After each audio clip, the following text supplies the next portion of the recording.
Oh, that is a nice copper coin. But oh, Doug, do you know what time it is? 45 up. Who says 45 of, Doug? It's quarter after.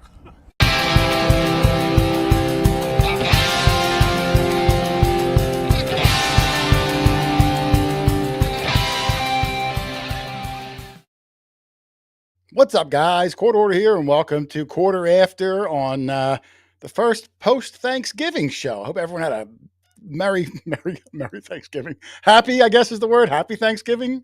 I don't know. Hope you ate a lot of food and did all the thankful stuff. I'm going to jump in and bring in my partner in crime early because I have a funny story to tell. There he is. Well, there's half of him. There's his shoulder. There he is. There's Mr. Dog Tag Doug. How are you, Dougie? I'm fine. They say a moving target's harder to hit. Yeah. Let me say a couple hellos, Doug, before I start. I do want to say hello. I see the moderators are in there. I got to say hello to Teresa, Hot Mess Fishing, and Alicia. Both of them. Yep, Alicia and Teresa, Hot Mess Fishing, and Teresa, the treasure hunter. Thank you guys for being here, and I hope they had a good Merry Thanksgiving. What is it? Is it Happy Thanksgiving, Doug? Yes. What rock have you been? It just seems like, why is it like Happy New Year, Happy Birthday, Happy Thanksgiving, but then Merry Christmas? Like, why is it only Christmas? It's got to flow off the tongue. I think we should have a new adjective. This doesn't. No, we need a new adjective for Thanksgiving. It's a shame that only Christmas gets merry and everything else is to share happy. It's a bunch of baloney. Well, how could you use the expression "make merry" if you didn't say "Merry Christmas"? It doesn't sound right to say "make happy." Does anyone ever use the word "merry" if it's not immediately followed by Christmas? Like if I go, "Hey, Doug, how was your week?" and you go, "Oh man, it was merry." It was merry. I use that expression all the time. Let me say a couple of hellos. I have a funny story, Doug. And then, of course, 7:30, we're going to bring William on to talk about the incredible book, Doug. I know you haven't read it yet, but I'm going to bring it this weekend and share it with you. Relics, a guide to identification. Doug, the book, if I hit you over the head with this, Doug, I would knock you into the dirt 4 feet. It's so thick. It's full of full color pages with descriptions of the best things, Doug. Like a lot of the metal detecting books will show you those like bucket list things and talk about them. And listen, that's cool to learn about George Washington buttons and, rare Civil War buttons and gold and stuff. But this book breaks down the every man and every woman relics that you find, harmonica reeds and little bits and bobs and little pieces. And not only what they are, but it gives you the tools for you to look at something you're not familiar with and figure out what it could be based on little clues. It's really good. I haven't even read the whole book yet, but it is one of the best I've ever seen out there. So the nuts and bolts of relics. Correct? Yes, I am excited to talk about. That's good because I find a lot of nuts and bolts. That's true. You find mostly nuts. Yes. Rich Van Winkle is in the chat. How are you, Rich? Where's he? Why don't I see his face? I don't listen. It's better to not see his face. Okay. Let me do a couple. Oh, I see Lindiana Jones is in the chat. Oh, talking about that, Doug. Let me real quick so I don't forget. Lindiana Jones, I believe it's her last antique show of the year. It's this weekend, Saturday only. Christmas antique show in Oldwick, New Jersey. And you know what's really funny about this one, Doug? I live in New Jersey, as you know. And you never heard of Oldwick. Neither have I. But if you're not sure where it is, look at the description right here. Oldwick, New Jersey. And if you don't know where it is, it's just 3 miles north of Oldwick. So there you go. All you need to know. Yeah. So and it's on Route 517. Yeah, if you can't find where Oldwick is, sorry about that, Gabriel. Well, thank you. Good evening. Yeah, if you don't know where Oldwick is, just go to Oldwick and then go 3 miles north. But I have a few pictures I'll show of good luck of some of Lynn's other antique shows she does throughout the year. She sets up an incredible booth of some of her, the oldest Pilgrim, colonial era things that she's collected over a lifetime. Things that you're never going to see. It's not your normal antique stuff where you see like unless you're invited to her house. Yeah, if you go to her house, yeah. But I mean, she's got an incredible selection of things. You can go check it out, and you can say hello to Lynn. You can get a picture with Lynn. I think I would say she gives you pictures. I think she ran out, but you can take a picture with Lynn, say hello, and be part of the show. And so make sure you guys go this Saturday only, 10 to 4. In leave early. Give yourself right. plenty of time to find Oldwick. That's right. Just go to Oldwick and then go 3 miles north, and you will be there. So, little shout out. Okay. Someone asked me if Magic Man said, "Is that close to Newick?" No. North. It's south of Newick. No. Newick. It's like you have to go like an hour south and then go 2 more miles, and then you're in Newick. But let me say a couple hellos, Doug, and then I'll tell you a story before I bring William on in a few minutes. Okay. I see Jan G0430. That's a new one. Hello, Jan. Welcome. I see, Metal Bree Tectorist. If she lived closer, she'd be there. I know she would, too. I just saw her on YouTube. Did I not? I don't know. I don't know what you saw. I don't live in your head. She was diving. She had, an old swimming hole. She was pulling. Is that true, Bree? Are you a diver? If it's the same Bree, I'm not sure, but we'll have to ask her later. Okay. Let me see. Rousing the Relics is here. A Real Production is here. Sue Ramsey, Don Hartman. Don Hartman is featured. A lot of his photos in the book. He was a contributor. Good. Of course, we all know Don from his New Jersey Copper. IDing, whatever you call the paper he's been working on forever, but lots of things over the years. NEPA History and Archaeology Search is here. Metal Mike is here. Coils for Foils is here. 5 Mile Relic Hunter is here. Everyone, thank you for joining. Doug, I want to tell you a real quick story about why my week was the worst week in the history of weeks. Okay. I guess it was, what's today, Thursday? I guess it was Tuesday night.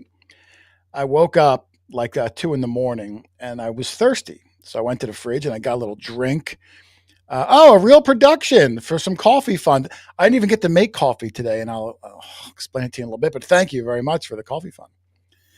So 2 a.m, I go get a drink, and, I have a little glass of water, and then I put it in the dishwasher because that's what I do. I'm a nice guy. And the dishwasher was full, so I went to start it, and when I went under the sink to get the dishwashing detergent, I saw like a puddle of water under the sink. Not a lot, but a puddle. Enough that I was like, wow, that shouldn't be there. So, I tried to close the hot water valve, and it was tight, and I couldn't get it to stop. So I said, well, you know what? There's a little nut right on the PVC pipe. I'm just going to go get a wrench and give it like 1/8 of a turn and cinch it up because it was just a drip, a very light drip. Okay. So I go get a crescent wrench and I put it on and I hold the pipe in my other hand. I put it on in a very gentle 1/16 of an inch snap, burning hot water that like a geyser from Yellowstone is flying through my house. And like, I'm still half asleep. I just woke up. So I'm like, I scream to wake my wife up. I run to the basement to turn the main water off. It's all the way in the corner. It's dark. I can't see. I reach out. I grab the valve with my hand. I go to turn it. The valve handle snaps off. Wow. And I'm like, son of a gun. So I got to run back upstairs, run into the garage, look for a screwdriver and a wrench, go back down, go back over there, got the flashlight. Meanwhile, there's 1 inch of water in the entire house, Doug. My wife and my kids have buckets. You can't get too close to it. It's like 130 degrees. It's burning you. It's flying out in every direction. The dogs are freaking out. So I finally get the wrench, figure it out, get the hot water closed. And I'm like, oh, thank God. Of course, I look over my shoulder, and in the basement, there's water raining down on me. And oh my goodness, Doug, it was the worst moment in my life. So now, and there's nothing, I can't go to the store and buy a new pipe. It's 2 a.m. So, we tried to suck everything all up. I had to turn off all the hot water. I'm filthy dirty. You can't take a shower. I go to all the Home Depot and Lowe's the next day. No one has the right valve that I need. It's the way it's connected with this stuff called CPVC. They didn't have the right one, so I had to order it. So all day I had no hot water. Wow. Yeah, they say get the shark connectors. I found that out after the fact. Wild Things Whereabouts. Thank you. I don't know a lot about plumbing, Doug. All I know is there's blazing hot water flying through the house. So anyway, the long and short of it is we got it all cleaned up. I got it all fixed finally today. Was able to take my first shower in 3 days. True, I'm glad you weren't in touch with me then. I know. But now I got to worry, like, is there damage under the linoleum? Is there damage on the beams? I'm going to have to go in the basement and pull all of the insulation out and replace it. Doesn't get moldy. Wow. Oh, it was just the worst. Yeah. 5 Mile Relic Hunter said, I bet there were some choice words. Yeah. Listen, Larry, I don't use a lot of profanity in my everyday life. Oh, yes, he does. On this night, I was. On this night, I was not a happy camper, Doug. You know what I know about plumbing? Probably not a whole lot. Their phone number. Of course, it's the emergency plumber, the one that will. I thought about it. It's just that for me to call a plumber instead of going down and turning off the water. Well, the first thing you do is turn the water off. Right, and then once the water's turned off, at that point, the emergency is over. Now the cleanup begins. Yeah. So I didn't really need a plumber. I just, I guess maybe going at it at 2 a.m. with a crescent wrench on the hot water valve. Maybe next time I won't do. I did buy a couple of couplings. I'll give him a good comment. You're right. I did buy a couple of extra shark bite couplings, and I'm keeping them in my toolbox just in case it ever happens again. Get his phone number. I was able to go out to my pool and get an old pool hose, wrap it around the line, zip it shut, and run it out the window. Because even though the water was off, there was still a lot of pressure from the hot water heater, so it was still bubbling out.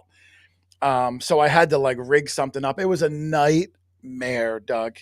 Did you ultimately fix it yourself, or? Yeah, I fixed it today. The part came in. I fixed it all up, and wow, I'm impressed. Listen, anything you can YouTube, you can do tube. Oh. This wasn't a major plumbing thing. It's not like I had to run a new line and make sure it was great. Like, this was just putting a new valve on. It snapped clean. Wow. I just sanded it down and did all the things. Yeah. So anyway, Doug, that was my week. So no one heard me. First shower. For not calling me. My first shower of 3 days was today, and it was the greatest shower I've ever had, Doug. Did you have hot water? I did. But it's funny. I didn't think about it until after. But when I got it turned on, the hot water, and I let it run the heater for like an hour, I go in the shower and I turn it on, and it's blowing out this dark green sludge. Well, yeah, you had to release the air and everything. Yeah. So then when I run every one in the house, the dishwasher, the sinks, the washing machine, let it cycle through that green sludge. It was terrible. All right, Doug. Anyway, that killed a good few minutes, and thank you everyone for listening to my horrible night. And it killed a few minutes in introducing our guest tonight. That's right. That's what I'm going to do. I'm going to bring him in. Like I said, if you have a metal detecting book collection, which if you can look to the side, I have several of them, Doug. You're going to want to add this one to your list, Relics, A Guide to Identification. It's an incredible book. You're going to learn a whole lot about it tonight if you haven't got it already. So we're going to bring in the author, the guy who's probably done, if I had to guess, I'd say probably 10 years worth of work on this book. But we're going to bring him in. We're going to ask him. So let's welcome in Mr. William Plummer. William, how are you, sir? William, I can't hear you. Turn up the volume. Turn it up. There I am. There you go. There we go. Yeah, thanks for having me. Oh, it's good. I didn't think about that, Doug. Yeah, William Plummer. I should have called William when I don't not that type of plumbing, please. Darn it. Wow. How appropriate that you had plumbing issues this week. Yes. Let's hope there's with his mic not working, we almost had another plumber issue. But no, we're good to go. Yeah, and if you if you're savvy to the YouTube or the metal detecting world, you may also know William as Buckleboy. But because this is his professional side, because now he's an author, we're going to call him William rather than Buckleboy, because William writes books. Buckleboy digs in the dirt. That's how I kind of do. But William, welcome to the show, man. Thank you very much for coming on. The book, like I said, incredible success. I skimmed through the whole thing on day one. Now I'm actually reading it. So I'm slowly working my way through it. It's an incredible job. What even made you think to take on such an aggressive project like this? Well, I'd been on the forums for a long time, going back probably close to 20 years, helping people identify finds and seeing what was dug. And what really started to get the fire going for me to do the book was seeing a book that came out, I think it was in 2017. And that was this book here, which is by Bill Dancy. Yeah, great book, Virginia's Colonial Artifacts. It's out of print now, but just a fantastic book. And so I saw that book, and I loved how that book was laid out. That was also published by Greybird, and it had so much to do with the IDs and the history of what was found, and I mean just like normal stuff too, not just like the amazing things that you'll never dig, but like the everyday stuff that every North American used. So that really kind of added some fuel to the fire for me. And I had, before that, I'd spent a lot of time trying to chase down IDs for people and looking at catalogs, old mail order catalogs and primary documents, publishers and manufacturers, listings and things like that. And so I had a lot of stuff kind of rolling around in my brain. But then I noticed that the next year, I think it was like maybe 2018 or 19, in the UK, they started publishing a series of books called Finds Identified. Oh, I didn't know about that. And this stuff is all like Roman and Saxon. I mean, it's not anything that anybody in the States is ever going to dig. But I think they've started a series of that now, and they're on like maybe their third or fourth book. It may be even more than that now. But these are published by archaeologists with the Portable Antiquities Scheme. And so they're really fascinating, but I just kind of wanted to see how that book was laid out in terms of, how everything was organized. So those two things really kind of made me think a lot more about doing this and taking this on for our hobby.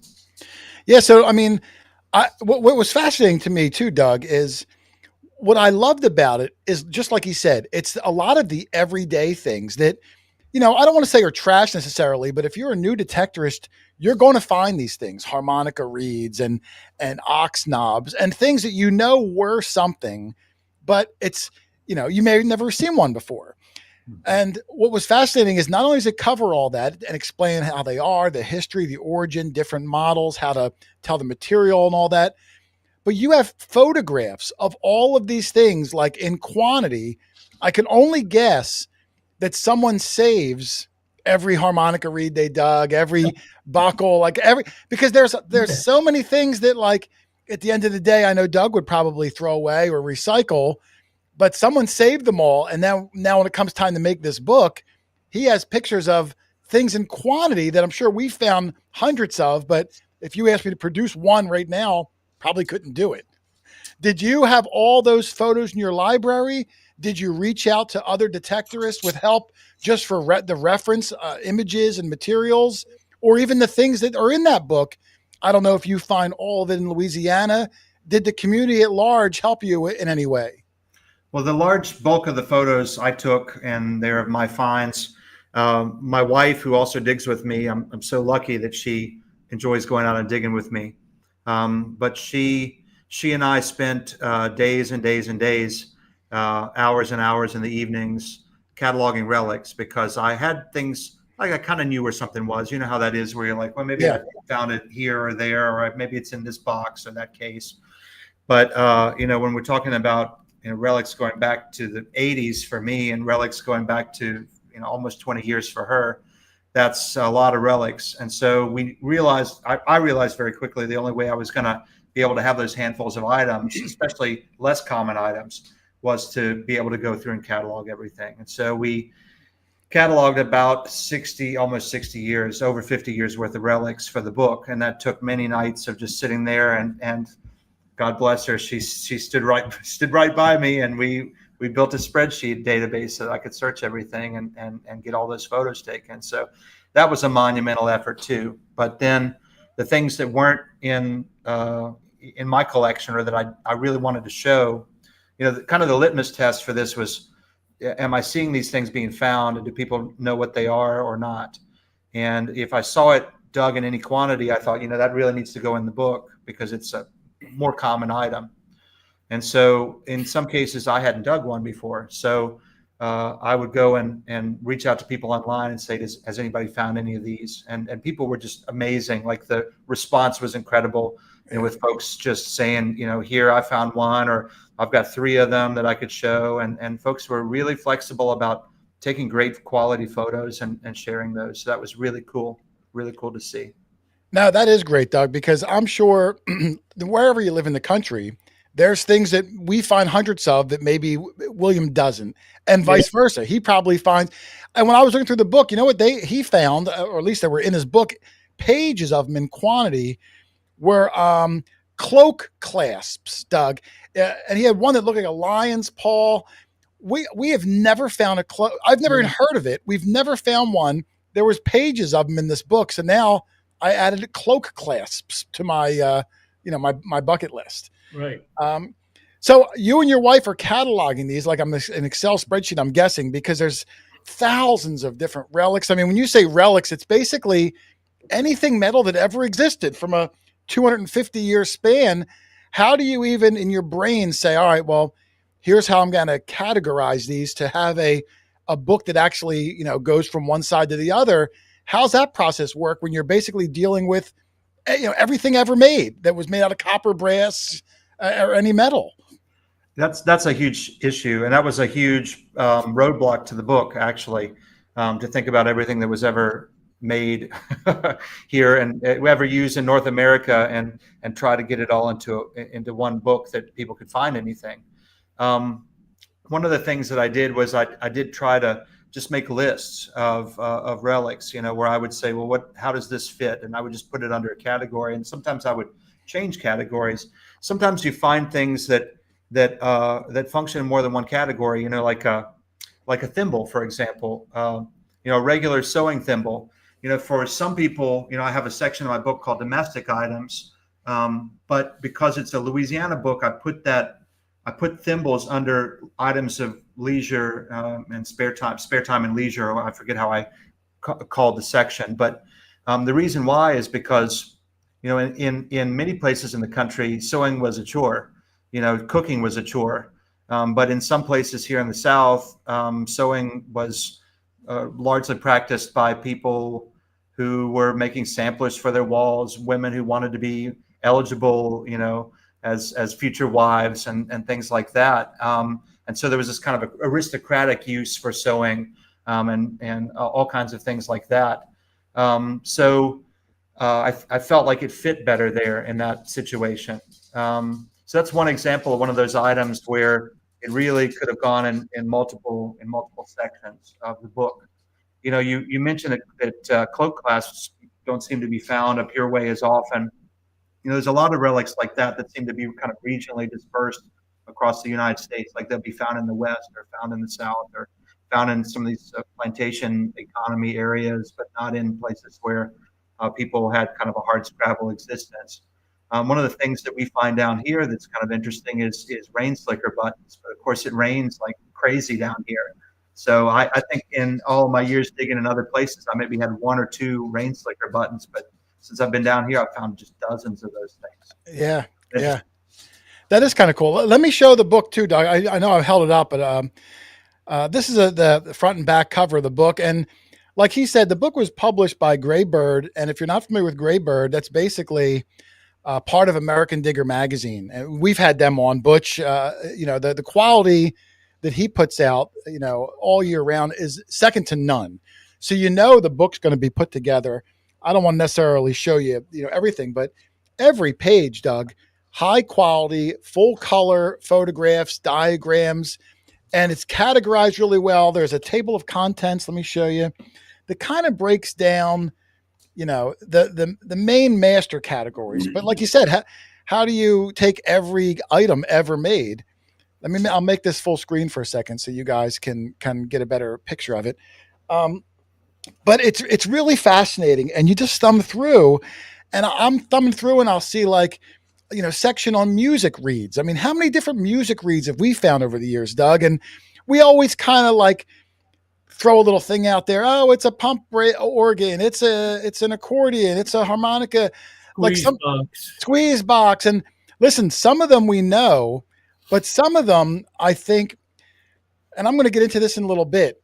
There's a certain mindset in this hobby, in my opinion, where when you start off, I'll show you an example, Doug. Okay. We start. I don't have a good one here, but let's say I'm not going to show you because I don't want to ruin the game later.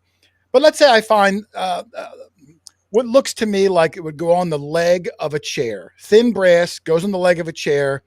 There's always like a little hole in it where a nail would go in. I always thought it was like a leg protector.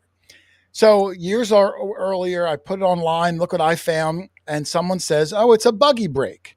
I'd never heard of a buggy brake. What's a buggy brake? So you look it up, and they tell me, "Oh, you put it on the end of your buggy, and when you're going to go to stop, the buggy driver lifts up and it goes into the ground, and you stop." And I thought that was really weird because I'm thinking that thing is going to snap. It's going to shoot splinters in your face. Like, how's that going to stop your horse? But everyone told me that. I just assumed, well, they must know.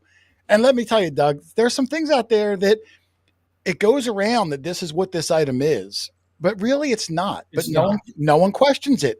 I've done it myself many times. There's one I'm going to show you later that when I find this certain item in the video, I say what it is, knowing that I don't think it's really that, but that's just the accepted item within the community. Yeah. And I like how he kind of tackles that. And I'll show you some of the photos here. Let me bring a couple of them up. Like I said, I didn't want to ruin the book, but these are pictures that William sent me. So I'm going to assume that these are pictures that are okay for you to share. These are kind of cool, Doug. Bloodletting tools. You've never found one of these, have you, Doug? No, but I've seen them. I visited Theodoric of York, and he was into bloodletting. So I have seen them. William, are these your obviously like this one here doesn't look, Doug. Have you found bloodletting tools down there? They're very uncommon. Yeah, I have found bloodletting tools. The top left photo there of the top left photo is two that I have found. The one that's in my hand, I made a joke. I said I'm a hand model now. That I've got 1,800 photos in this book of my hand. But a lot of these are photos from collectors, from museums, from specialists, from researchers, from folks. I think the one down there in the bottom one, I can't remember who that's from, but there's some photos from museums and collections, in Australia and Germany and Austria and Great Britain, and from the Victoria and Albert Museum. So there's non-Doug stuff, to show kind of. I didn't show a non-Doug of everything because it would have been kind of cost prohibitive to do that, but I wanted to show enough of it to give people a sense. If all I had to show was that top left item, those two pieces of those fleams, then a person really couldn't think about what the whole thing was. So I wanted to get a good photo of a complete one that showed the blades out, and so I've got that one there to show. Yeah, I'll go through a couple of them here. Like I said, these are the accessible ones. Like, just look at this, like sections on on broken porcelain doll bodies and heads, Doug. Like, you think like, wow, who would put that in a book? But these are things that detectorists find. Well, and when you find this, you want to know about it. And good luck finding another reference book that goes over these weird, common bits and bobs. And now it's finally here. We had someone find one of those heads. Remember? Yeah, we find a lot of that kind of stuff. Rich this weekend found a head, and he found a little bisqueware dog. It's just things like that. There's section. It's not even just metal finds too. In the book, William also has sections on marbles. He's got sections on bottles. He's got sections on non-metal things that you're going to find if you're out digging in the holes, because it's just what we find. Yep.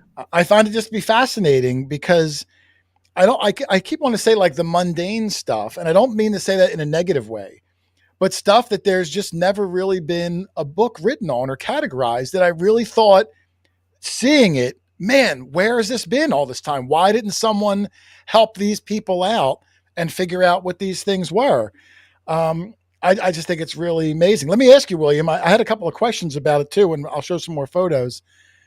What were some of the hardest items that you had to research and identify for the book? I mean, I'm sure you didn't know all of them, so you really wanted to check these boxes to make sure what you said it was truly is what it was. Yeah, there was a lot of fact checking to do. And so reaching out to collectors and reaching out to other people. And in some cases, there were issues with terminology, like, we would call something a Rains guide. Other people would call it a Tarot, or situations where you would run into different people calling things like a white glass button. We would call it just a glass button. The archaeologists call them Prosser buttons. The collectors call them white china buttons.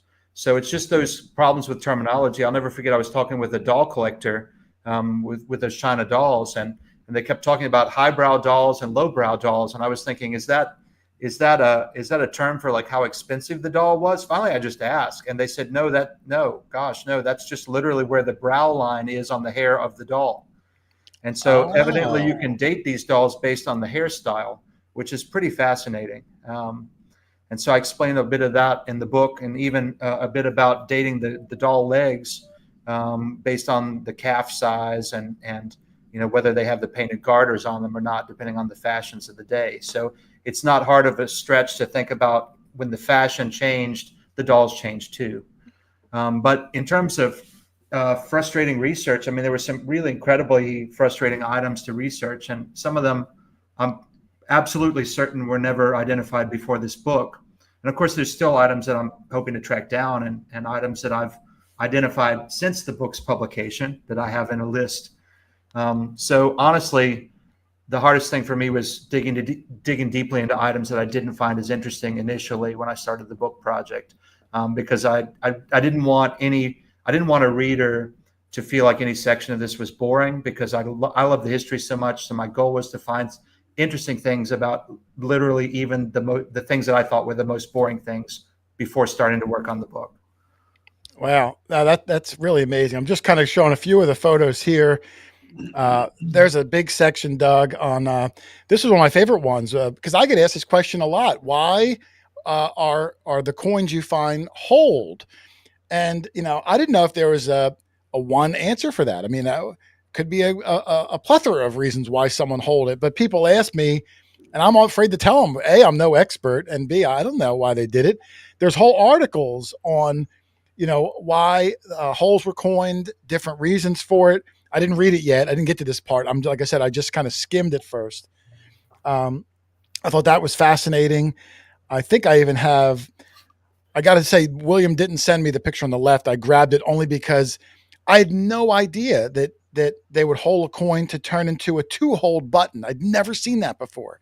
When I saw that in the book, as a guy who detects a lot, my jaw dropped. It never crossed my mind that they would do 2 holes. When you see 2 holes, most of the time we think a whizzer or something like that. You don't really think that they would have done a makeshift button like that. Just amazing, some of the things that come through here. Were there any things, William, where this book, I'm sure, took you, how long did it take you to even get this book from concept to in my hand here? Well, the concept started in 2017 or 18 after I got Bill Dancy's book, and kind of started, it didn't really solidify probably until about 2018 or 19. But the contract for the book didn't happen until 2021. So that was 4 years of work in the writing process. But of course, the 40 years of almost 40 years of my relics and about almost 20 years of my wife's, that part of that, of course, is a big time consideration. And it's also product of the decades of tracking relic IDs down to help people in forums online, including the old TreasureNet forum, looking and reading through old catalogs, buying books. I'm embarrassed to think about how much I've spent on books, other books. You've got to, in order to write a good book, you've got to read books. And so I spent a lot of time trying to research things. So 4 years is just the writing time, but a lot of it took far longer in terms of all of the other stuff that had to happen. Oh, okay. Is there anything now that the book is out? Is there anything when you reflect back, you think, oh, I wish I would have put this in there? Because where do you draw the line? Like, where do you say, all right, that's enough stuff? Like, because it can go on forever. Yeah, it's never done. I have a list already of about 100 relics that are not in the book that are identified now completely, absolutely, positively. And I'm just making a list, and we'll see where that leads. But yeah, there are a lot of things. I mean, the book it's a snapshot in time, and it's our understanding, in the hobby about the things that we find and what those things mean. And I'm really excited that it's a gorgeous book. Greybird did a great job with the layout. My goodness. It did. I mean, it looks amazing. Even like I said, something as mundane, Doug, as these instrument reads that we find all the time. And, they don't even make it in the video. The guys don't even call me over for them. But that doesn't mean that it's a garbage thing. Like, if you find one of these as a detectorist, new or experienced, you want to know what it is. And instead of now lumping them all under squeeze box, or like we sometimes do, it breaks down the different ones, which ones are from, organs and squeeze boxes and accordions and pump reeds. And I just find that to be so insightful. Now, are we still going to probably call all those pump organs? Probably, because we have to retrain ourselves. But it's so nice that you actually went through the effort, and it's beautifully laid out, like you said. Everything about it was just fantastic. I think I have one more here, and then I wanted to, again, just miscellaneous things. Every page is beautiful. If you've ever seen American Digger, it's like that on steroids. Beautiful, glossy hardcover, index, table of contents, laid out really, really well. And of course, I mean, it's in the description of the show. If you want to get one, and you can check it out later, you can email Buckleboy. I think I have it down here, but if you want to just put it out there, and I can have Teresa or Alicia put it in the show notes. Sure. It's Buckleboy Metal Detecting at gmail.com. Buckleboy Metal Detecting at gmail.com. It's in the description of the show. Email Buckleboy. I don't know how many he got in on this first run. They're going to go out fast with Christmas time coming, Doug. It's really, really fantastic. Yeah. I'm afraid to let Doug see mine because I know I won't get it back again. All right, so let me get a couple questions, and then I got a couple of little relic things we're going to play, Doug. So, William, I thought it'd be interesting. There's a big section at the beginning on how to identify a relic that you've never seen before. Let's say you don't have access to the internet, Doug, and you just dig up this mystery item, has a weird shape, and you don't know what it is, but you know it was something.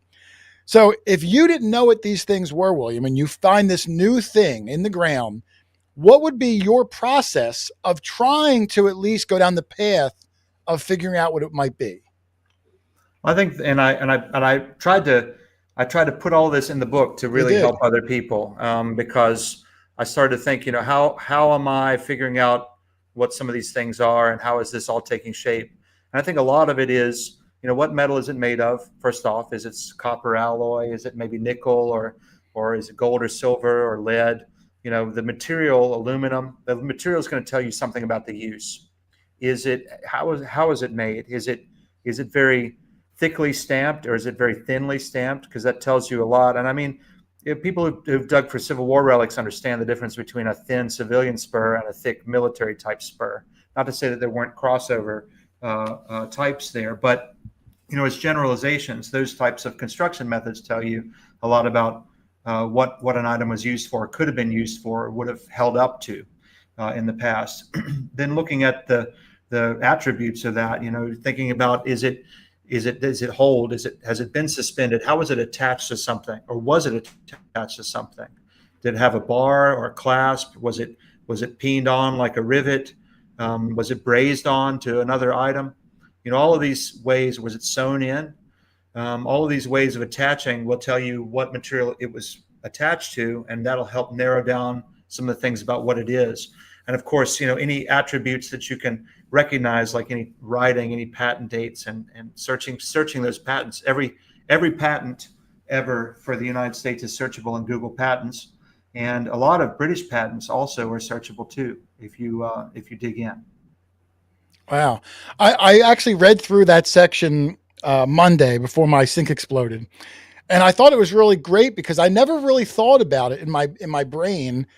Well, where else would you think about things? But I never thought about it where you find something mysterious and instead of just being like, this is neat, but to look at it under that other investigatory eyes, if that's a word, Doug, and saying like, all right, well, let me look at this thing. What's it made out of? All right, it looks like it's made out of brass. It must be high quality. Must have been more utilitarian. It's going to hold up. Was it cast? Are there cast lines? Are there sanding lines? You'll see like parallel file lines if it was sanded down of a cast, and just little things like that. Was it suspended? Was it attached to something else? I found that was really incredible because even if you have no idea what it was, you're putting yourself down that right path to try to figure out what it could be. Or if you do put it online and you get back 100 responses, you'll have an idea of what it should kind of be, and you can dismiss the people that, with good intentions, you could tell they're just not correct. I thought it was fascinating where, you don't necessarily have to have a library of every item ever made in your head, but you have the tools to help try to narrow it down, Doug. Yep. What do you think about that, Doug? I mean, we certainly find our share of mystery things. It'll be nice to go through that process. I'll see how Doug's brain works. Well, we won't spend a whole lot of time on my brain. Yeah. But the more reference points you have, the better, because we do every week we find something new, something we may have never seen before, and we may never see again. It would be nice to know what that item was used for. Yeah, for sure. Now, William, you're very active online in the different metal detecting groups. He's helped me ID many, many things over the years, which I'm very appreciative of. So thank you. What are some of the biggest mistakes you see diggers making when they try to ID something? Because I see a lot of things out there where, someone will say, what is this? I usually don't chime in. I wait and see where the dust settles because I don't want to come off as that guy that's like a know-it-all because I'm often wrong. But what mistakes do you see that a lot of diggers are repeatedly making, like I touched on earlier, about how it just kind of became known that this is what it is, even though it might not be? One thing is that you're right. We do have a lot of lore in our community, just because people, we've been doing this since, for a long time, and our mentors in the hobby had been doing this even longer before us. So that was in the pre-internet age, and you couldn't really look anything up or compare anything. The only way you could do it was to come across something or to find somebody that maybe knew what it was. But we relic hunters get together in shows and share stories about what things might be, and I think a lot of things grew out of that. So I think questioning that lore is a good thing because it gets us to something that we'll never know the truth about these items, but we will be able to know more about them as we go. And so I think questioning that and not taking things for granted is wise. The second thing I would say is that people a lot of times just make assumptions based on the way something looks at a cursory glance. Well, it looks like a spoon, so it might be a spoon, or it looks like a rivets, but it might be a rivet, but it's maybe going to be one of those saber belt rig rivets from a sword belt instead of a rivet and burr from horse tack. So those types of assumptions that people make just at a cursory glance, I think sometimes can get us into trouble and down wrong paths on IDs that lead us to, unfortunately, throw good relics away. And then the other thing I would say is that, with people, you really have to spend enough time, reading through books and looking at what's found and thinking critically about it, and things start to get a little easier over time. I wish they had a book like this when I started the hobby, because I've thrown some great relics away, and I'm sure that many of us have. So it's nice to have all of this in one place, because there's one thing we have in common besides the actual digging. It's the fact that we all have mystery items that we found. Yeah, oftentimes those mystery items are the most fun too, Doug, because listen, we all love digging old coins. I love Doug does, but yep.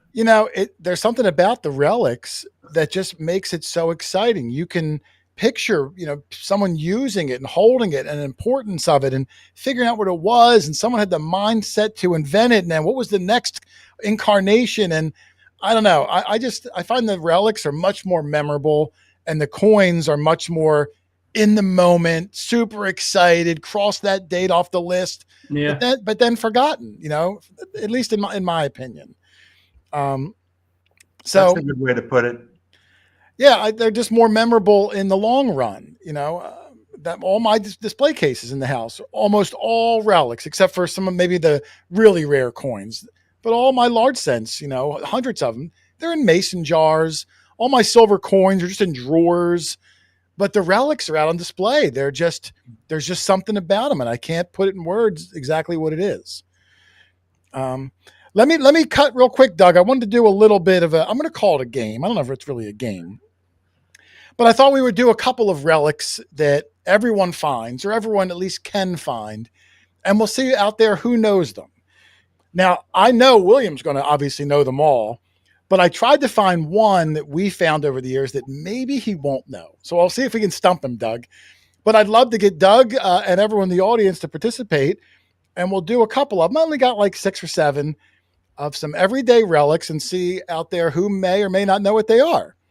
So I'm going to start with a really easy one, Doug, that if you've detected a week, there's a good chance you'll find one. Okay. Doug, don't yell it out yet. We're going to give the audience 30 seconds or so. But this is the first one. Same item, just a picture from, top and bottom. Right. My hand is for reference, not only because I'm a hand model, but it gives you a size reference. Yeah. So if you found one of these out there, everybody, I know people are saying easy. Listen, if you found them, they're easy. If you've been on the forums and in the detecting for a long time, they're easy. But if you had no idea, never detected before, and you pulled this out of the ground, believe me, I've been there. It's a total stumper. You have no idea what it is. But in the chat, they are all getting it right. Doug, don't look at the chat, Doug. I'm sure you know what this one is. I already knew what it was. All right. I thought you would. Yeah. William, you can tell everyone what they are. And also, are these in the book? They most certainly are in the book, and I'm going to include a little fun shred of information that people probably won't know. I see some people saying parasol slide. That's actually a top notch. A slide would have moved to raise to raise the stretchers which were attached to the slide. Okay, those are the stretchers that actually force the umbrella up. But then the ribs, which were the very top of the umbrella, they were attached to the other piece that looked exactly the same, which is that piece. Now, the way you know a difference between a top notch and a slide is that a slide moved, so it couldn't have been attached to anything, right? Because it freely moved. This one has 2 holes in it where it was attached to the very top of the umbrella on the wooden handle. So that's a top notch. And the two look very similar, but the slide moved and the top notch had those holes. Gotcha. And these are very common, and I don't know, just a super cool item. You find this little interesting thing, and you can picture a Victorian woman in her fancy flowing outfit, holding it up to block the sun, walking down. Like, coins don't paint those pictures where relics do, and that's what I thought was great. So kudos to everybody. William's tougher than I am. If you said parasol slide, I'm going to give you credit. William's more of a stickler for the exact. Doug, I got another one here. Now they're going to get a little bit harder as we go, Doug. Okay. And then ultimately, I'm going to see if I can stump him on the last one. I'll do a full screen. Are you ready, Doug? I'll pause it when the next one comes up. All right, here it is. Doug, don't say what it is if you happen to know. We find these a lot, not so much in farm fields, but in near house sites. I don't want to say a lot, but we found enough. The picture on the right might give some extra information. Doug, don't look at the chat. I'm going to see if you can get it. We haven't found one of these in a while, but we have found about a good 12 of them over the years. Yeah. Do you know what it is, Doug? Don't say. Oh, okay. Yeah. I'm going to look in the chat. Let me see. Let me scroll through a couple of things. Adrian Tucker is stumped, Doug. You're right, though. The picture on the right, the way you're displaying it, gives away. I did that purposely. Yeah. I saw someone got it. Audrey Girlinghouse got it. Ray Cole got it. JD's Variety Channel is here. Wow, haven't seen that name in years. How are you, John? John, good to see you, brother. Doug, let everyone off the hook, and we'll see if you are correct on this one. It's a printer's plate. Yes, a typeset plate. Did you cover these at all in the book, William? I actually don't have that relic in the book because I've never actually done one and dug one, and I didn't think to put it in. Okay, listen, that's okay. There's good. Listen, it'll be Jason great. Will sell you that picture, but I'll add it to the list. You know what's funny is when on the back cover, we actually had in old videos we found some, and it's hard to read on the thing because it's inverted, it's dirty. Right. So in the video we actually did a stamping, and to try to read what they were. So it was just really neat. So that was a good one. If you got it right, congratulations. Let's go to another one here, Doug. Let's see. Are you smarter than a 5th grade relic hunter? Here we go, Doug. Yeah. Now, this is one, whenever we find one, Doug, I get a lot of comments telling me the incorrect thing. And like I said, I just let it go because I know people are being helpful. But they're not always correct. So let's see what we get out of here. I see some answer. I see Barb Candace got it. Got it, yeah. Sue Ramsey is the one that I constantly get that is incorrect. And I'm not picking on you, Sue. It's just that a lot of people think that. Dangus Squatburger is the same wrong answer because it does look like that. The answer I'm saying that is wrong is I always get that it's a spark plug gapper, which does look very similar, but it's not exactly what it is. And when we find one, Doug, I'll get 100 people that'll comment that it was the spark plug gapper, and I'll get like 3 people that comment on what it actually is. And Doug, go ahead, let the people off the hook, and we'll see if William says you're right or wrong. I think I've been around a little longer than William has, and actually played my first records were 45s. Yes. And if you played them on mom and dad's record player, you had to have an insert because they only played LPs. The 33s. Mm-hmm. Yeah. 33 or 16. Yeah. If you remember. Or 78s. Yeah, 78s, Doug, not 16s. Your head would, if you were trying to watch that thing, your head would. But that's an insert to a 45.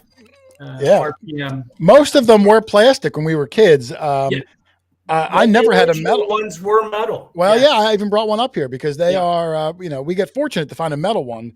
Yeah. Most of them are plastic. All right, Doug, I got one here that I think it might stump William. I think it might stump him. I think it might stump most of the audience, but let's see. This one, you got to really look at it closely. All right, you ready, Doug? Yeah. Don't say what it is, Doug. If you know it, don't blurt it out. Right. Oh, no, this isn't it. It must be the next one. All right, this is still a good one, though. This isn't it. This one's a little more common, Doug, but not everyone knows this one. And this is in William's book. I saw it. There were examples. But let's see if anybody out there knows what this relic is. This is not the super hard one.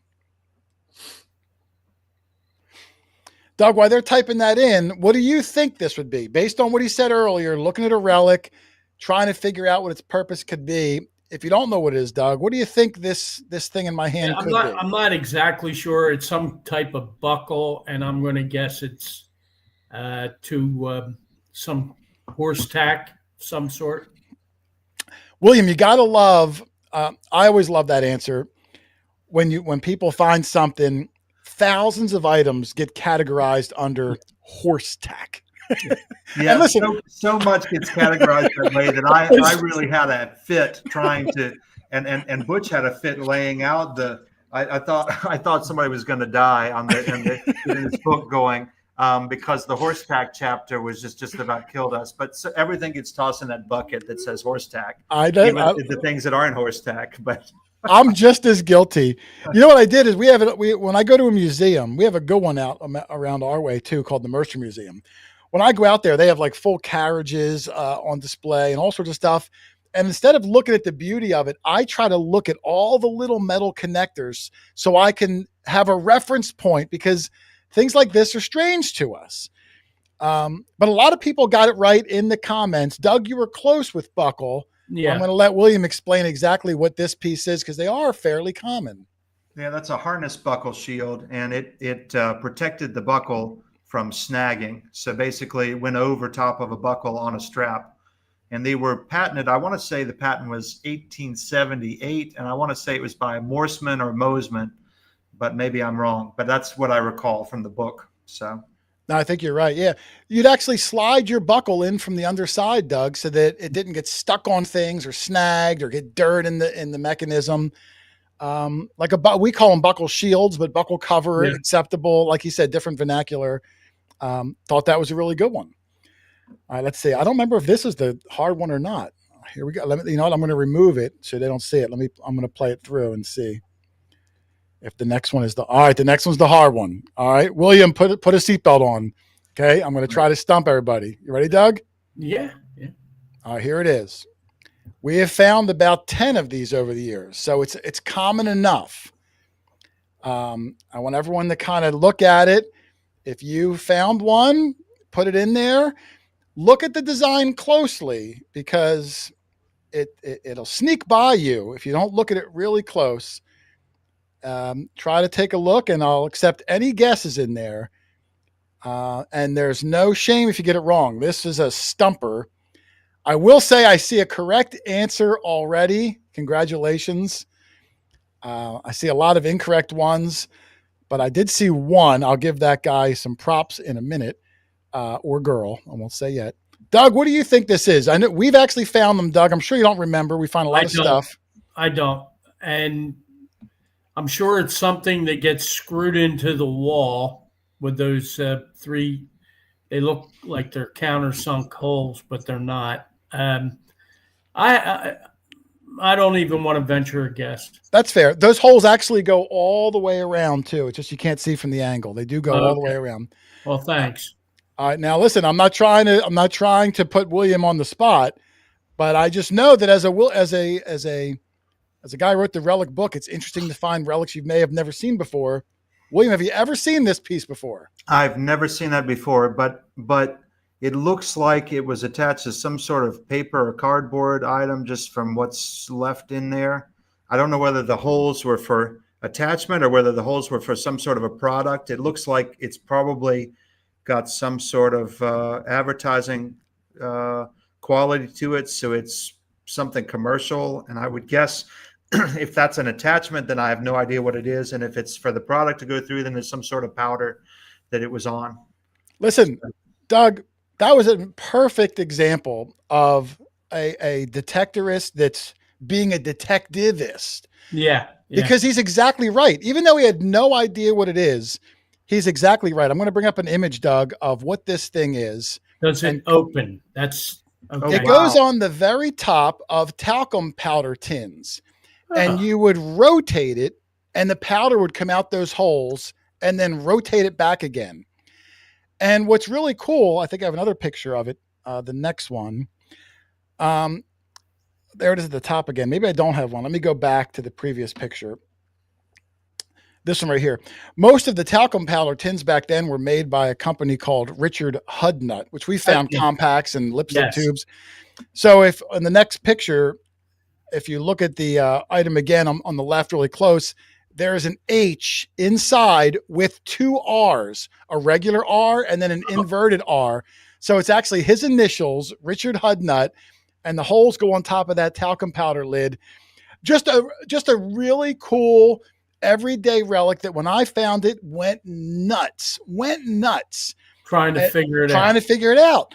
And you know what I would do with my miscellaneous relics, and I've got about 100 of them, is maybe every 2 months I'll look them up again online to see if anyone else posted them, and I'll go through the whole list. And someone else found one, posted it, and someone I think on TreasureNet knew what it was, put a picture up of the can, and man, it was like a eureka moment, you know? Yeah. So, but look, William, got that it was advertising, got that it connected, got that the holes had something go through, probably powder. So even though he'd never seen it before, he looked at it with the correct eyes and got it right, you know, for the most part.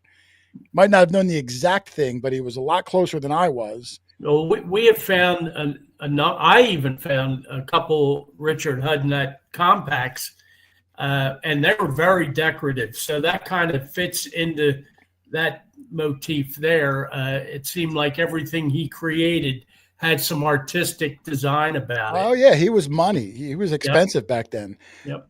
William, is there a section in the book about cosmetic things? We find a lot of brass women's cosmetics. I love them, but I don't put them in the video a lot because it seems like other people could care less. Right. Yeah, there is a section about cosmetics, and it also talks about how cosmetics were used and how particularly facial powders and things like that were used, as well as perfumes and colognes. So there is a whole section on that, and there's also sections on the skins, the brass handles skins, or or silver handle skins when you would have like a lady's vanity set that had brushes and a mirror and various things. And so each one of those handles, because they wanted to save that precious metal, was like a base metal core, and then it had a very thin silver applied skin that a lot of times we'll find pieces of. Yeah. We call that, I call that hollowware, where it's a very thin hammered, usually very ornately decorated, wrapped around that wooden handle. And I don't know if that term hollowware is one of those lures that just got passed down to my ears, but when I see it, that's what I call it. Maybe it's the wrong name, but you get the gist. Very cool. All right, Doug, I got another one here. This is a very, very common item that I think, in my opinion, William, and maybe I'm wrong, he'll tell me, I think people get it wrong. And we even say the wrong thing. You tell me. Everyone has found this, Doug. I'm going to make it full screen. We found hundreds of them, literally hundreds. The bane of metal detectors. Now, Doug, when we find one of these, what do we say that it is? Well, we always thought it was a roof tacks. A roofing tack, right. Right. Now, William, don't say anything yet. If you do or do not know what it is, I don't know. But here's what I'm going to, pull out my inner William on. I call them a roofing tack just because that's what was passed down to me from the older generation. But I never thought they were roofing tacks, Doug, ever. And my reason for it is, A, if it was a tack, the end would come to a point. Why would they all be bent? Right. How do you tack a blunt end into wood? A. Two, they're always bent at 90 degrees. Yes. Don't buy that. I always thought that they were for leather work, where you were connecting leather to either another piece of leather or a piece of wood, and then the leathersmith would hammer it over to kind of crimp it together. And then when the leather rots away in the ground, you're left with this. Mm-hmm. But roofing tack is what's the acceptable thing. So for video purposes, if we put them in, I just say roofing tack, call it a day and keep going. But I believe in my heart, looking at it practically, that it was for leather. I'm curious what people out there, I know people put roof tack probably for the same reason I do, because that's just what you were told it was. But if you really look at it, does roofing tack make sense considering it's not even come to a point? How do you hammer a blunt object into wood? William, what are your thoughts on the mystery of the roofing tack? Well, I actually have these in the book on page 260, and I'm just going to show this if possible. But there they are. There's the square version, and it says that they're copper tacks and they're used for slate roofs usually, and that there's octagonal varieties as well, which is the type that you all have. So are they indeed for roofs then? Like I said, my whole point with it, like you did with the Hud Nut piece, is I would think through the earliest points of time, if it was a tack, wouldn't it come to a point at the end? If you're going to hammer it into something, and wouldn't the octagonal thin piece of brass have miscellaneous bends and dings from being hammered? And they never do. I don't know, just my thought that I don't think they were ever on roofs. And if I'm wrong, I'm wrong. I just try to use my detective brain and think leather seems more reasonable than hammered into a piece of slate. But what do I know? I think they're at the joins where the slates end to hold each slate in place. And I'm not quite sure how they attach. I'm wondering if the weight of the slate itself helps to keep that in place, or if they get driven into maybe an end of a board or something.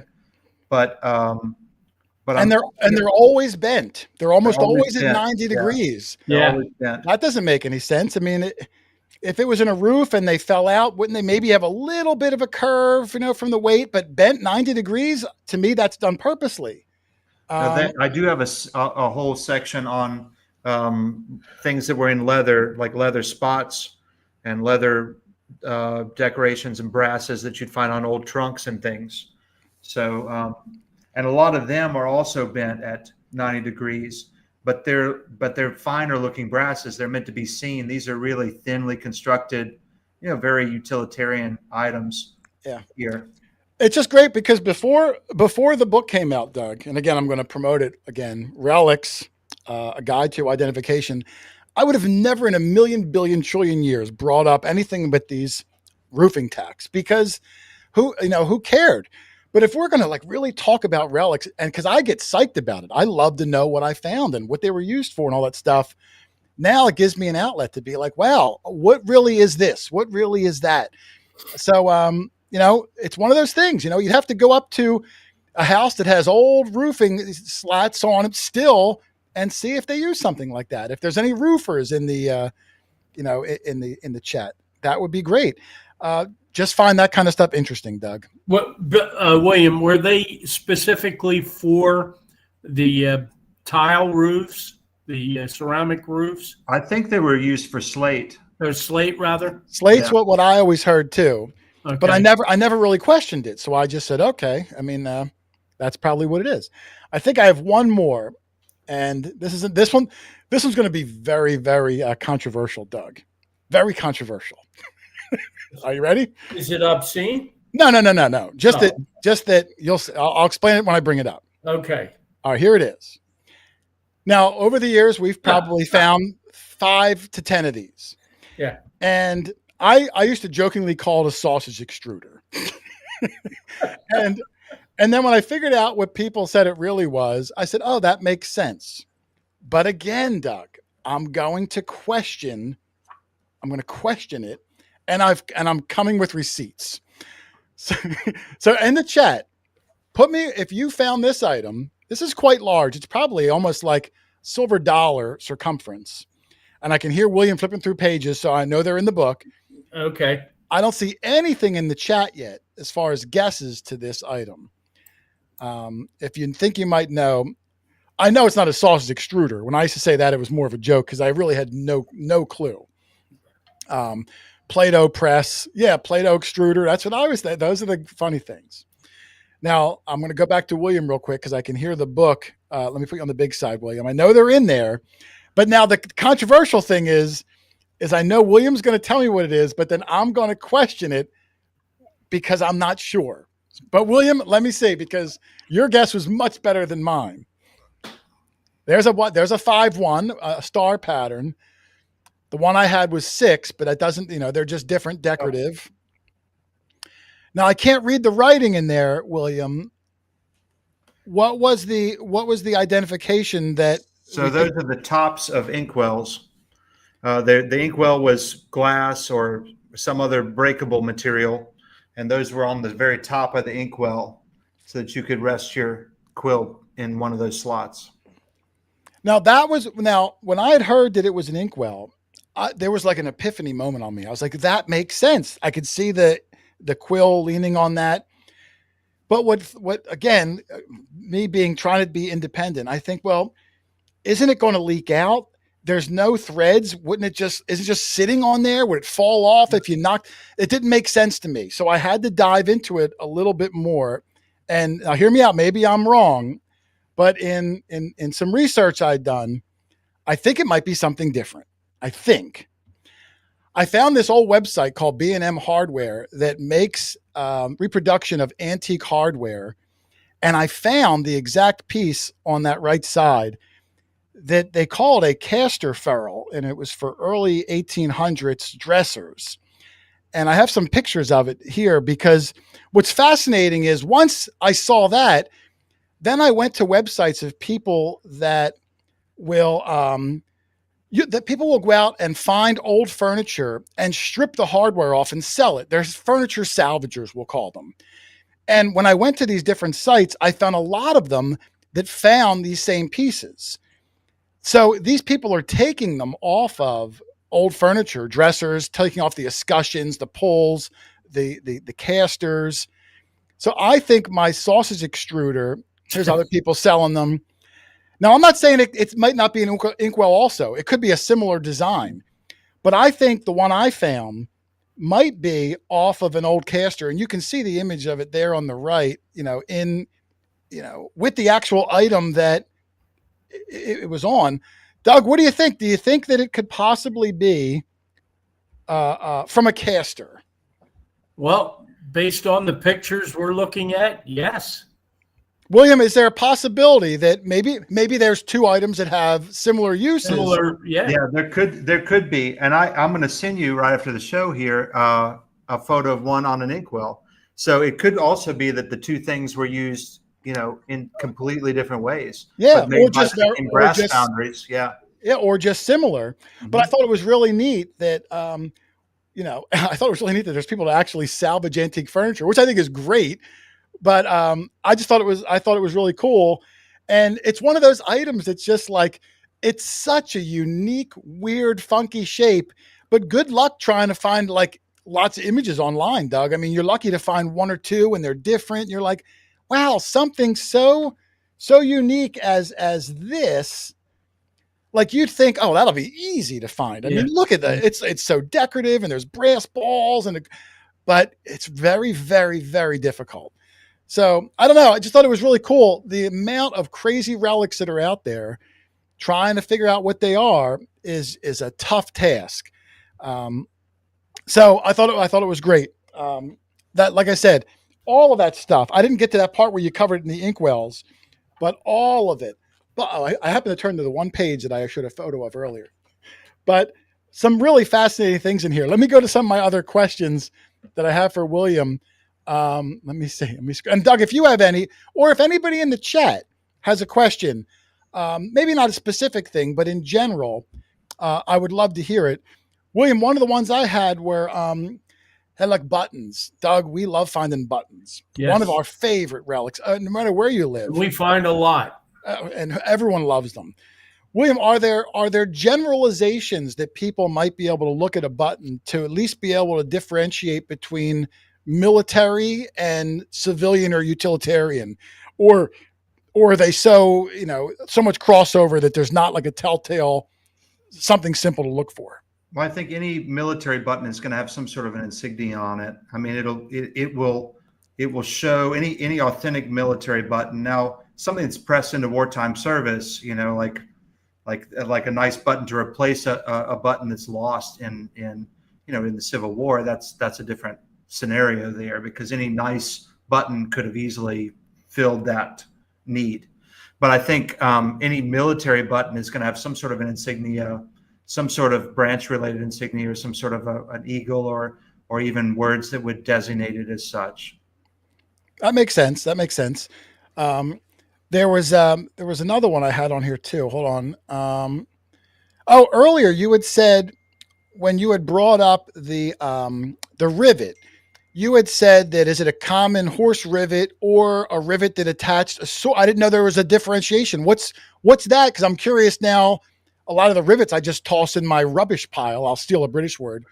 Is there a distinguishing factor between those two? So a pack rivet, and I've just got one here. So pack rivet has two pieces. It's a rivet and a burr. They're both made of copper, which is why they sound so good, even though they're tiny on tiny things. But they're made of copper. But every one of those rivets is a two-piece item that was basically cut to shape, punched through the leather to hold two pieces of leather strapped together, and then beaten with a hammer on this side to beat that or peen that onto the leather. What people don't know is that a lot of those rivets, I mean, any rivet that you find was a repair just about.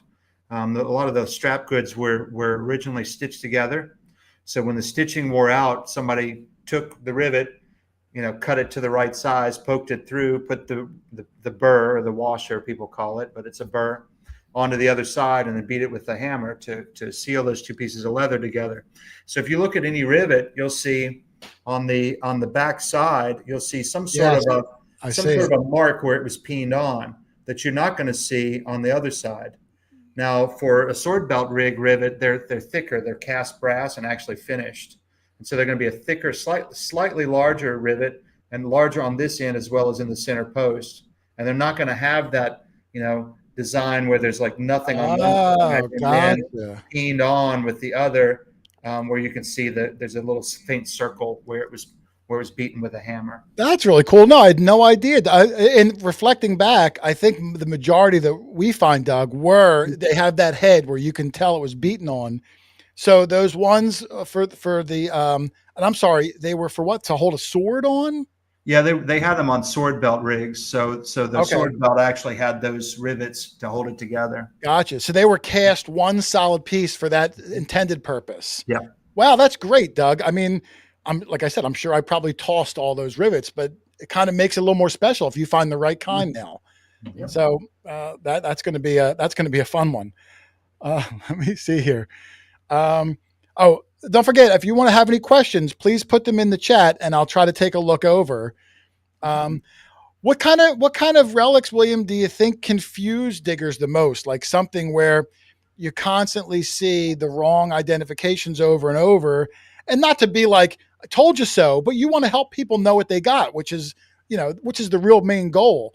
Do you find the same things being incorrectly ID'd over and over and over again?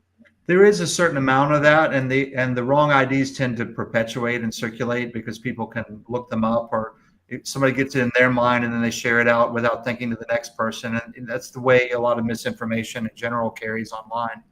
But I think the biggest thing I would say is, rather than any specific relic, AI is really not good at this stuff. I've seen people post just AI summaries. And, it's kind of like, posting for people. It's like, if I wanted to ID something, I could have done that myself, right? I don't need a human proxy to like share the AI summary that I could have just done myself. But I'll see people just share that as the truth. And AI is it's good at some things. Like if I want to know how to click a setting on a computer software program, it can tell me immediately and it's right. But if I want to find out what a relic is, or if I want to find out what a damaged relic is, or even worse, a piece of a relic or a fragment of a relic, AI is not good at that. And so I've seen people post, there was a guy who found a pewter cup. It was almost like a goblet. It was about this tall.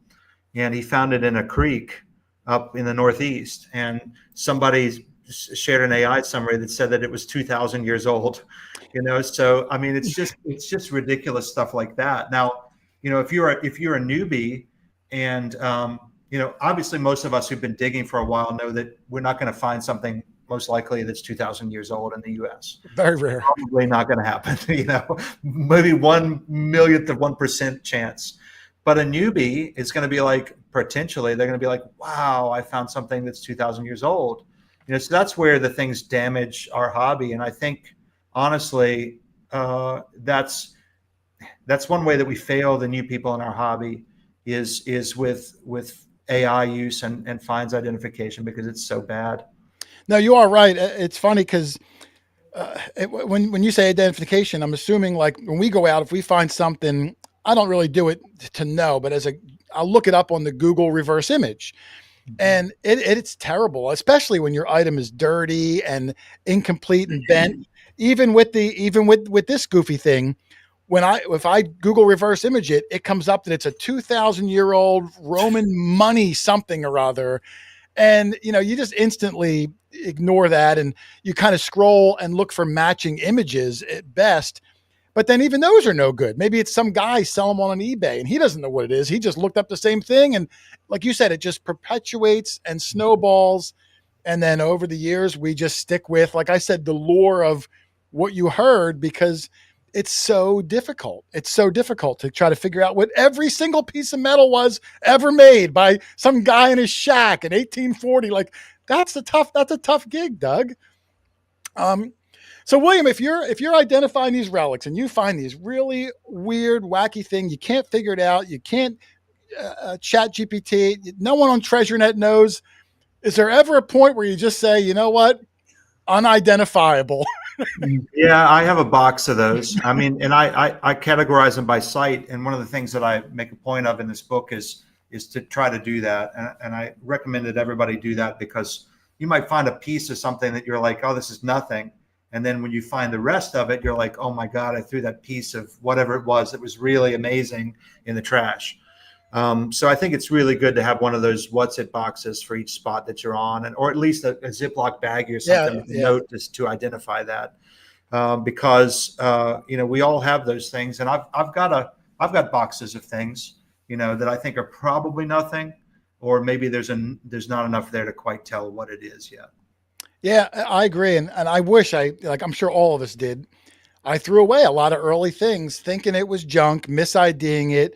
And man, like I said, even the rivets, I might've had a really cool, sword rivet. I just categorized them as junk rivet, tossed a lot of them. I remember, I used to find in this one spot 10 years ago, a lot of what I thought were jacks, from like the kids game jacks. But I think they were actually those things you would throw in the road to like pop the wooden tires. What do they call them? Like a caltrip or something. Yeah, I think there's some of them were whatever you call that word. But I'll never know. I threw them all in the trash. So yeah, I mean, save all your stuff. Like you said, put them in a little baggie, put them away, come back and revisit it, because as you do this longer and longer, you're going to figure things out. You're going to see other people find them. And it's just really cool to say, oh yeah, I found that. You want to kind of, as detectivists, you want to try to find one of everything, because I don't know why we're a strange breed. It's fun to try to find, one of everything. So just thought that was another fun one here. What time is it here? I got a little bit of time. We got 15 minutes or so. Guys, if you have any questions, please put them in there and we'll go through. Doug, and if you have any questions, feel free. Yeah, I do have. Yes. William, how many storage units do you have to store all these pieces of scrap that you've dug up over the years? Well, and I don't keep everything. I mean, there's a lot, that is just plain sheet brass, things that are not, they're not a belt plate. They don't have any brazing marks on them. Things that are, old lead bullets that are like 20th century, all that. There's a lot of scrap that I do recycle. So I do get rid of stuff. Good. If I kept it all, that would be awful. And, I hear people that say keep it all, but I don't believe in that either, because there's no way. Anybody that says that thinks that's a viable option hasn't been digging long enough. But yeah, the hobby just has a way of taking over your house, and it's definitely taken over ours. But the good news is that it's with my wife's blessing. So it is. I don't have an ally in my wife. She says, take it to turn it into cash. Brass and copper. There's another one, Doug. I'll show a little image from his book specifically. But the ox knobs. I mean, how many newbies find ox knobs and dismiss them as a lug nut? So just little things like that. It's such a good book for every little possible trinket and little piece you're going to find. I really can't recommend it enough. It's the only book I've ever seen of its kind, and it's just fabulous. Sections on locks and keys, sections on you name it. Even the makeup stuff. I get excited when we find lipstick tubes and compacts and stuff, but I don't even put them in the video because most people don't care. I've never gotten like a comment ever like, awesome lipstick tube, Jay. So I just don't even put them in anymore. But I think they're super cool. I'm going to be that first commenter. Think another one and post it. Awesome lipstick tube, Jay. William, have you ever found those little brass or maybe copper? They're about that high, and they have a man inside. They're in the book, Doug.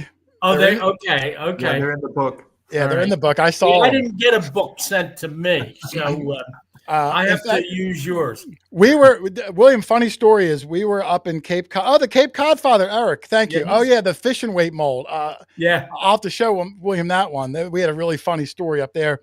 But when we were up in Cape Cod, it was me, Eric, and Steph. And at the end of the day, we went back to the house. We put all our stuff on the table. And we were just looking at each other's junk and scraps. And Steph had one of those. It looks like a lipstick tube, but it's a little bit different. And I think what did they call them, William? That had like the little religious figurine in them pocket shrine. Yeah, pocket shrine. Yep. Mm-hmm. Now, Steph had never heard of that before. So she had it in her junk pile as lipstick. And I picked it up and go, oh, pocket shrine. She goes, what? I said, there's a little man inside. And she started laughing. She thought I was joking. I said, no, there's a little man inside. And she's like, what are you talking about? I said, Steph, there's a little man inside. And look, I joke around a lot. She thought I was goofing. So she picks it up. She's rattling it. She opens it up. and the man falls out on the table. Her jaw must have hit the ground, Doug. And we took all these pictures of it. Oh, it was great. I don't know why she's not here tonight, but those pocket shrines, yeah, I saw them in the book too. Like I said, you flip through it, and every page, your eyes are going to be like this. You're going to go, whoa, those things. You know what I mean? And there's reference photos. It gives you the history of it. It's just such a, I don't even know what the word is, Doug. It's so nice to finally have that fruition. And that's what the book gives you. And you don't find that anywhere else. A lot of the books, like I said, it shows the best of the best where you just salivate the whole time over gold this and pewter that, and George Washington this. But where do you find, books about, roofing tax and those weird little things that drive you nuts? So that's the biggest part of it again. So make sure you guys, again, I want to check it out all night. Relics. And you can get to William's website. Alicia, if you want to put it back in again, give me the email again one more time, please, William. Sure. It's buckleboymetaldetecting@gmail.com. Buckleboymetaldetecting@gmail.com. It is in, it's in the description of the show too. So you can check that out. Any other future books, William, in the upcoming? You said you were already starting to put some relics together for maybe a part 2 or an I'll see where that goes. Yeah. But I it's weird because I got really interested in trouser buttons while I was, waistband, like suspender buttons that were marked from clothiers and tailors back in the 1800s and early 1900s. And so I got really interested in that, but I'm like, there's no audience for that. That would be like one of those things that you can work on it for 40 years and, have a good reference book that 5 people are going to buy. You know what? It's a shame. You're probably right. But those 5 people would be the happiest people in the world when they see that book. And look how good, thank you. Tyler James. Oh, wait, let me see. So hit William for me. What single relic have you found the most of? This is from Tyler James. I'll bring it up there. What single relic have you found the most of, William? Then I'm going to discount zinc pennies. Yeah. I would have said before I moved to Louisiana, I would have said musket balls. But I think now probably those leather rivets, because every single field here, every single plantation, every single farm had, dozens and dozens of mules that pulled plows and equipment and everything. And so there were all these traces and leather goods and so forth that went with all of that. So it's been totally, totally crazy down here in terms of the numbers of those little common pack rivets and burrs that we find. Yeah, and I'm really bummed about those the sword ones too. You probably have a good selection of those too. I've only found a couple over the years, maybe 3 of them or so. They're not very common, but if you ever find a rivet that's like, it looks heftier. Yeah, it looked meatier in your hand. Larger. Yeah, it's a little larger, and it's one piece instead of 2. Well, that's going to be something I'm going to be looking for. Hold on, I had a list. Typically, when we find the other rivets, they do have a piece of leather still stuck in between. Yeah, that's always a giveaway, Earlier, you had said that there was some vernacular issues where, like you said, you gave Rain's Guide as an example. We call them Rain's Guide, and I know a lot of the world calls them, is it Terrets or something like that? Mm-hmm. Is there a distinguishable difference, or are they the same thing and it's just we use different terminology? Yeah, it's for me, it's like, it's weird. My goal is not to reform terminology, but it's like, if you Google Rain's Guide, you're going to get all the metal detector hobbyists versions, and that's going to be everything that you find. And so that tells you anytime you're Googling something and you're getting only metal detecting hobbyists, red flag should go off, and you should say, well, where are the rest of these items? Like, does anybody else collect these, have these? Did any of them survive, or are we the only ones that find them? Like, we know that's not true, even with something like a suspender buckle, where you're not going to see them in museums because they were so, like, everybody had them, but they didn't save them because they were so commonplace. So, with a Terret, if you search Terret, then you're probably going to get like 100,000 more hits than you do. Yeah. So it just helps to be able to have a different term to call something, so that on a basic internet search, you can find more examples that are more like what you might have found. Yeah, you're right. Over the years, whenever we find, again, we call them crodal bells. I say we, the detecting community in large, calls them crodal bells. But if you say crodal bell to someone who's not a detectorist, they look at you funny. They use more sleigh bell or pedal bell. Was Crotal Bell like some sort of a made up metal detectorist term from the best of your ability, William, or is that a term that they use even outside of detecting? I think they use it outside of detecting. I think they also use it in archaeology too. Oh, That's okay. weird because ultimately, in the book, I had to make some choices about what I was going to call things. So I wanted the book to be usable, but I did go through and every term, I put that's a searchable term online. I put in italics. Great. Yeah, so you can go and see what's italicized and to know what to search. All kinds of bells get called all kinds of things, and I think we lump a lot of things in categories. But for sure, one of the things that I talk about, and I actually did a YouTube explainer on this. It was a pretty good video. Was Conestoga wagon bells. And I tried to put that in quotes in my book every time. I missed one instance of putting in quotes because those things were on hames, so they're really hame bells. And they would have been on the horse hame. They probably would have been on any type of wagon. Could have had a wagon bell like that, a prairie schooner, or any other wagon. So depending on where you're located, you might be finding a wagon bell that was never on a Conestoga. And they also look very, basically identical to all of those servant call bell systems. Yeah. So there's multiple IDs for which those could be, and I go into those in the book as well as in the explainer video.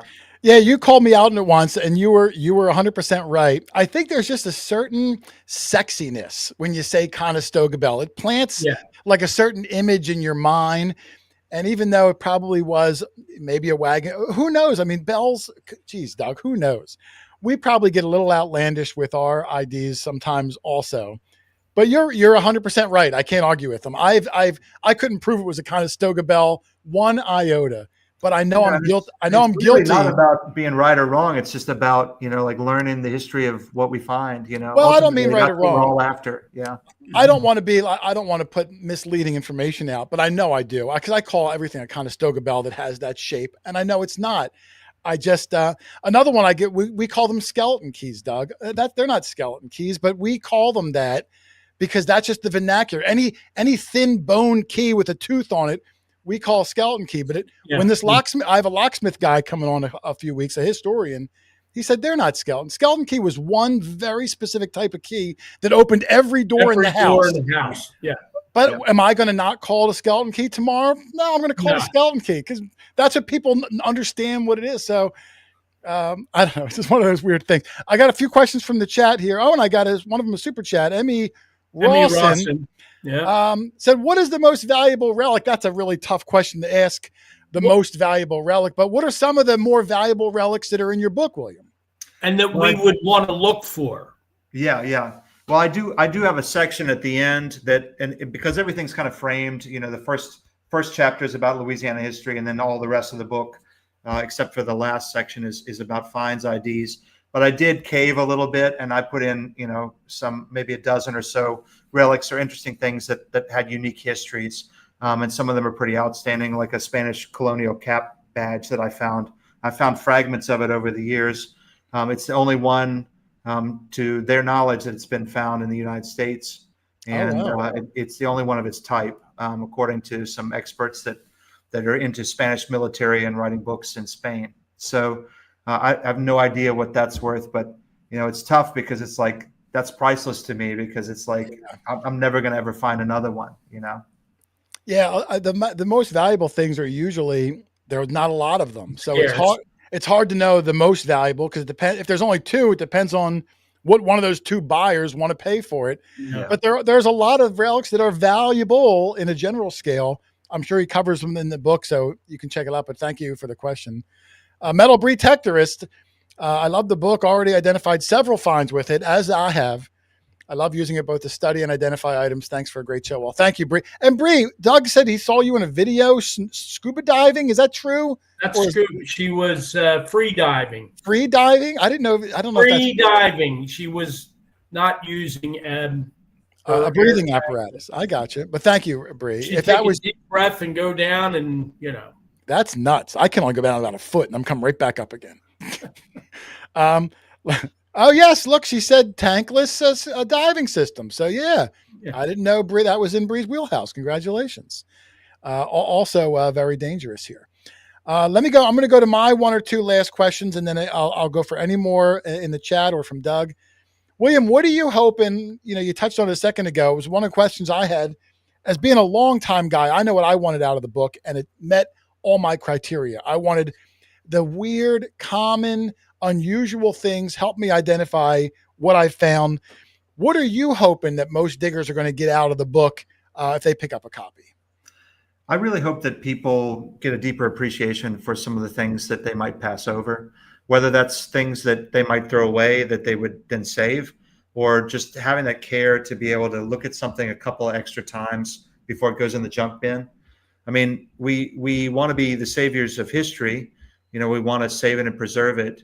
But part of that's actually not throwing it away. So, I would hope that it would give people cause to appreciate and know a little more about the things that they found, because every relic tells an interesting story if you're willing to listen to it and do a little bit of work.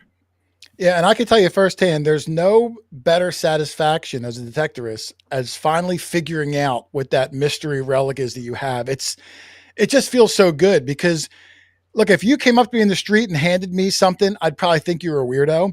But when you dig it out of the ground and you're the first person to touch it, you have this personal connection to it, and you want to give it the justice of knowing what it was. So, for things like that, again, I can't recommend it enough, Doug. It's probably I have a lot of the same reference books you have. My favorite book was the Alberts book. This might beat it out for different reasons, because this is books that when you're new and you're just getting into the hobby and you don't really have a lot of resources, you don't really know anyone yet, this is what's going to be your Bible of helping you figure out all the little things, giving you that appreciation so you'll continue on that journey of digging up amazing things for hopefully years to come. I didn't get to see the book yet, but William, do you have a no? I mean the inside of it. I know. I'm just showing. Oh, yeah, I'll listen. William's trying to sell the book. He put a lot of work into it, so I'm not going to show every page, Doug. No, I know, but I want people just to it's not like I turned to the one page that had color glossy. Right. Top to bottom. It's William and Butch. I mean, just a fabulous, fabulous job. I mean, it's a book you would be proud of, even if you had no interest in metal detecting. Is there a segment for tokens? Since we find so many tokens, that would be interesting. There's a section on coins and tokens, and it goes into the various types of tokens through the years.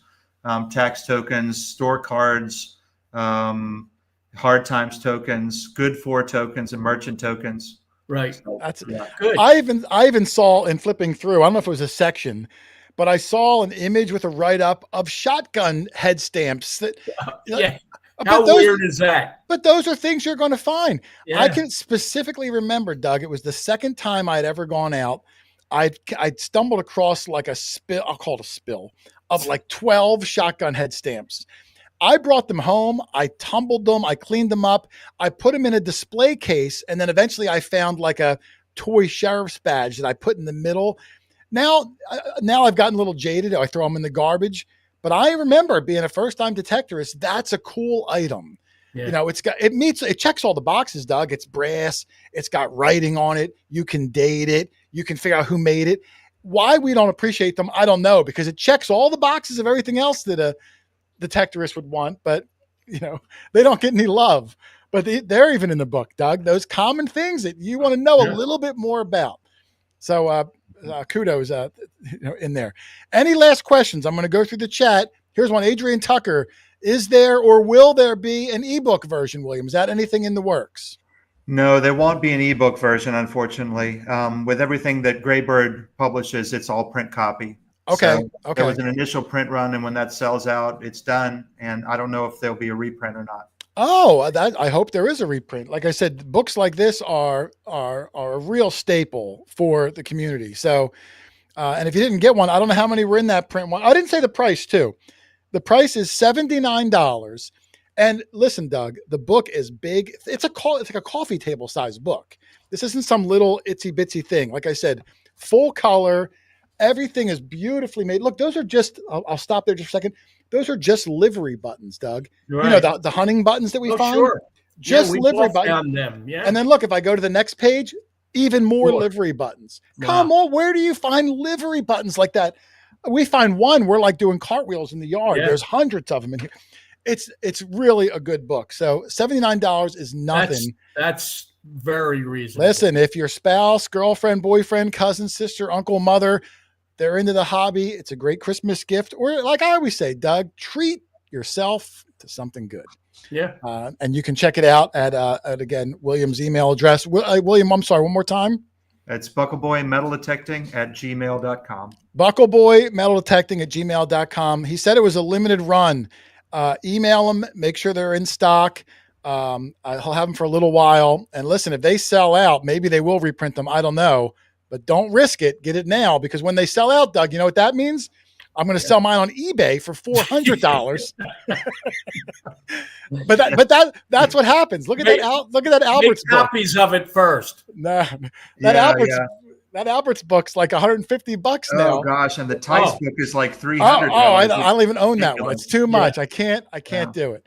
So all right, I'm going to go one last go. I'm going to go through for questions, then I'm going to let William out of here. It's 9:00. Here's one. Rick Rohrig asked if you wrote anything about bottles. We did cover it a little bit, but if you want to give people, I'm sure it's not chapter upon chapter, but what did you put in there about bottles? So I did an overview on bottles that lists various bottle types and forms, so that somebody can just look at a basic bottle and have some idea about what was inside of it at one time. So it's a bottle collector would find that to be pretty basic, just the way a China doll collector would find what I have written there to be fairly basic. But a metal detector hobbyist is going to find that to be new information. Right. Sure. It's what's funny too, Doug, is when I flipped through the book when I first got it, he's got like, I don't know, maybe 6-8 pages on marbles. And I didn't know anything about marbles until we just had this marble expert on like 2 weeks ago. So when I first read William's book, I was like, wow, this is great. But then after talking to those marble guys, now I'm like, oh, wow, this is like really the basics of marble. But that's what the detectorist wants. You're not buying a book on marbles. You're buying a book on all the things you could find out there, and you get just enough information that you could then go down that path if you wanted to, find even more. So even 8 pages or whatever it was dedicated to marbles, I thought was fantastic. And an offshoot, Doug, I do want to say that we have been in Marvel heaven lately, where we went out last weekend and we were only looking for marbles. We really caught the marble bug. Right. Let me see. I'm going to go through for any last questions. Let's see. Well, this is a tough one. How many different tokens out there? If you had to put a number, would you say, 10 million? God. Well, there's that token catalog website that has several hundred thousand from the United States alone. How many have you added to that? I've probably added about 20 over the years. I've added some over the years too. Yeah. It's fun. It's important that we do that. That's important work. Yeah.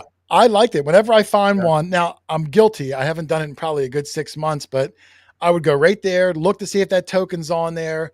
And there's a certain badge of honor to have your name. You added it to the token catalog website. So go check that out if you haven't done it before. It's a lot of fun. Let's see. Tokens are JD. Again, I'll shout out JD. Good friend of mine. JD's Variety Channel. Been around for years. One of the first metal detecting channels I ever watched, Doug, before I even started my channel. And JD's young. He must be like 11 years old, but I'm watching him like dig stuff up, and he'd find a dime and he would tell you at the time, silver dime, it's worth $1.30. Well, now today it's worth like over $4. Yeah. So it's unbelievable. Good to see JD and his Variety Channel. Used to do a lot of basketball trick shots too. There's Teresa putting it in there again. $79, $10 shipping in the continental US. Make sure you check it out. Buckleboy, here it is. Buckleboy Metal Detecting @gmail.com. That's where you can get more information. Send them an email. Make sure you're good. Rick Rohrig, I didn't know, but bottles are on the cover. Well, they're just relics in general. It just represents the different types of relics that you're going to find out there. There's coins, there's jewelry, there's what do you call these, William? We used to call them like saddle shields or something. Saddle shields. Yeah, those are actually luggage tags, and that's a pretty. People call them saddle shields. People have called them Civil War ID discs and all kinds of other things. But those are from luggage tags, and I actually show the patent for that item in the book. Oh, great! The record straight, yeah. Yeah, saddle shields is. I think I've only found one ever. I don't even know what saddle shield means. I just knew from the lore that that's what they were. Like, what is it shielding? Is it like shielding the saddle? Like, I didn't even know. It's an ornate piece that's put on a bridle typically. Well, I know there's some that go on the saddle. Shield anything. I think there's some on the. It gives you like the size of the saddle, doesn't it, William, or something to do with like the specs of the say. I guess you don't jump on and the saddle seat, I believe. Yeah, and they were pretty visible items, along with the pommel. If you had a pommel that was also brass, so sometimes those pommels people call those like sword pommels, but they're actually from either sleighs, which you've seen several of them dug from sleighs, where the front of the sleigh will have two eagles on the front of it. Oh, wow. Yeah, and then you have eagle sword pommels that are on the bottoms of swords. But in this case, they also made eagle pommels for saddles too. Yeah, for the guess who found one in this group? I have a beautiful one, William. Oh, wow. Yeah, I didn't know what it was. I thought it was. What did I think it was, Doug? A cane topper. I put a picture online saying I think it's a cane topper, and then Relic Riley. Mm-hmm. Yeah, he said that's a pommel off a Civil War officer saddle, and I was like, what? You know what I mean? I'd never even crossed my mind. That's awesome. Yeah. Here's a question here: any Indian artifacts in the book? Oh, I don't know. That's a tough one. I did not put any in there, and the reason why, although I do mention that as a part of Louisiana's history, is because I just don't find that stuff. I think in the last 15 years, I maybe have 2 Native American artifacts that I eyeballed in the field. Yeah. And part of that is because it's just all silt down here in South Louisiana. And so it's like, you don't, unless the material is brought in from somewhere else, often a great distance, you just don't find stuff like that. So no, I don't have any Native American artifacts in the book. Yeah. I've only found one in over 10 years too, William. So I'm with you. FLX detectors, ordering the book direct from William was easy. Yeah. And I don't know if I'm just special, William, or if everyone gets the glove treatment, but William actually signed mine. If they order from you, do you sign them if they ask you? Yeah, I'm happy to sign anybody's book that orders directly from me. All right. We'll see that. Now, William's salutation to me was, "You're always been a jerk, Jay, but here's your book." He hit that. I'm only joking. It was very nice of him. He wrote me a nice salutation. Yeah, Doug told me to write that, so I called him and I asked him what to write. So yeah, let me see. Hold on. Let's see. Yeah, but here's one. Mud Swat. Whoops, that's not Mud Swat. But what part of Louisiana? I'm not sure wants to tell you where he's from. But Mud Swat said, before YouTube, you were IDing things on the forums. Look, he's ID'd many things for me over the years, from the videos, Facebook. You put up those things. He's been a staple in the community of helping people figure out what things were for years. So if you had said, hey, pick someone from the community to write a book about miscellaneous relics, Buckleboy is going to be at the top of the list. The guy is just really good at it. And it was, like I said, it was something that was desperately needed out there. Mm-hmm. Doug, I'm going to do 1 or 2 more questions. Here's one. Danimal Diggs. Are dog tags in there? Your all-time favorite item, Doug. Dog tags. Dog tags in there. I don't know that dog tags are in there. And I think part of the reason was because I felt like any dog tag would be pretty identifiable as a dog tag because of what was printed on it. Yeah, that's true. Not a lot of mystery. Yeah, but there are some locks and keys that are on there that people are going to want to look at. And that's all I'm going to say. Including one item that's been misidentified for decades, including in other print books, that's from a dog collar. So, well, I saw the picture of what he's talking about. When you get your book, go through it. He's got some beautiful locks and keys in there, but I know that the reference he's talking about. Okay. So good question. Thank you very much. Here's one. Tommy's Monson. I just sent him my email address. Merry Christmas to me. There you go. Awesome. Treat yourself to something good. Kidwell 2024 ordering tomorrow. Great. Thank you very much. Doug, I'm going to wind this up. I appreciate everybody for coming on. I appreciate William and all his time. Again, I'm not blowing smoke up your butts, Doug. It's an incredible, incredible reference book.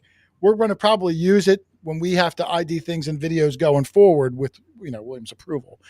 But make sure you check it out. William, incredible book. Relics, a guide to identification. Make sure you email him at buckleboymetaldetecting@gmail.com, right? Yes. Make sure I get it right. Yep. $79 plus $10 shipping. treat yourself to a good Christmas gift. You won't regret it. You know, that button book, I wish I could have got that for $79, Doug. People are paying $300 for it now. When you latch on to a good reference book, believe me, you get one shot at it and they go out of print. You never see it again. So don't hesitate. Get it now or you'll be paying 5 times the amount on eBay later. Yep. So, William, thank you very much, man, for your time. I wish you nothing but great success for the book. We're going to be using it, like I said, going forward. So, hey, and if they do have that part 2 come out or the amended version, you got to let me know. I'd love to supply some pictures. Yeah, I would love that too. I would love. Are you going to any events that the audience might be? Oh, I don't know. Do you go to events? I don't very much. I'm kind of a private person. There are only people who've watched my YouTube videos know that I don't really show my face there. It's just the way it's just kind of part of my philosophy. And so, yeah, I generally don't do a lot of events. I wish I did more traveling around for the hobby, but I'm just always so busy that I can't really do it. Yeah, that's fair. He'll be there in spirit, though, Doug. We don't go to as many as we do too, but it can be overwhelming. Although it's a lot of fun, you know. So it's sure it is. You get the 2. Yeah. So William Buckleboy, again, thank you very much for joining us. Thank you for putting together an incredible, much needed reference book, and I look forward to a lot of success and seeing people mention it on all the posts going forward online. Yeah. Thanks so much. Thank you very much, my friend. I appreciate you coming on. Thank you. All right. Bye. There it is, Doug. What do you think? I'm going to move over here. I like to be on the left and left hand. Yeah. Okay. I really think it's a fabulous, fabulous book, Doug. And yeah, listen, it looks great. I did.